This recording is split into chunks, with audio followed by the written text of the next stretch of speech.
माँ की वेदना। सर्दियों के मौसम में एक बूढ़ी औरत अपने घर के कोने में ठंड से तड़फ रही थी। जवानी में उसके पति का देहांत हो गया था। घर में एक छोटा बेटा था। हाँ, उस बेटे के उज्जवल भविष्य के लिए उस माँ ने घर घर जाकर काम किया।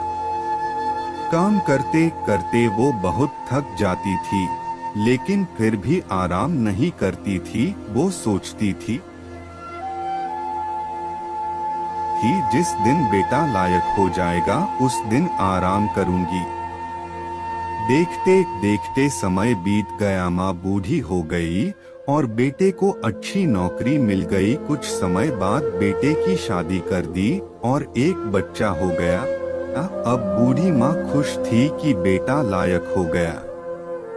लेकिन ये क्या, बेटे व बहू के पास माँ से बात करने तक का वक्त नहीं होता था। बस ये फर्क पड़ा था, माँ के जीवन में पहले वह बाहर के लोगों के बर्तन व कपड़े धोने, घर में बहू बेटे के फिर भी खुश थी क्योंकि औलाद उसकी थी। सर्दियों के मौसम में एक टूटी चारपाई पर बिल्कुल बाहर वाले कमरे में एक फटे से कंबल में सिमटकर माँ लेटी थी और सोच रही थी, आज बेटे को कहूंगी कि तेरी माँ को बहुत ठंड लगती है, एक नया कंबल ला दे। शाम को बेटा घर आया तो माँ ने बोला, बेटा मैं बहुत बूढ़ी हो गई हूँ, शरीर में जान नहीं है, ठंड सहन नहीं होती, मुझे नया कंबल ला दे। तो बेटा, इस महीने घर के राशन में और बच्चे के एडमिशन में बहुत खर्चा हो गया।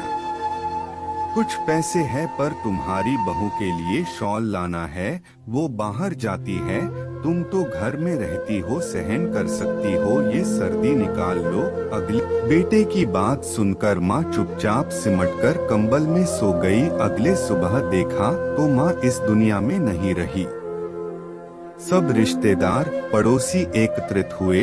बेटे ने माँ की अंतिम यात्रा में कोई कमी नहीं छोड़ी थी। माँ की बहुत अच्छी अर्थी सजाई थी, बहुत महंगा शॉल माँ को उड़ाया था। सारी दुनिया अंतिम संस्कार देखकर कह रही थी, हमको भी हर जन्म में भगवान ऐसा ही बेटा मिले।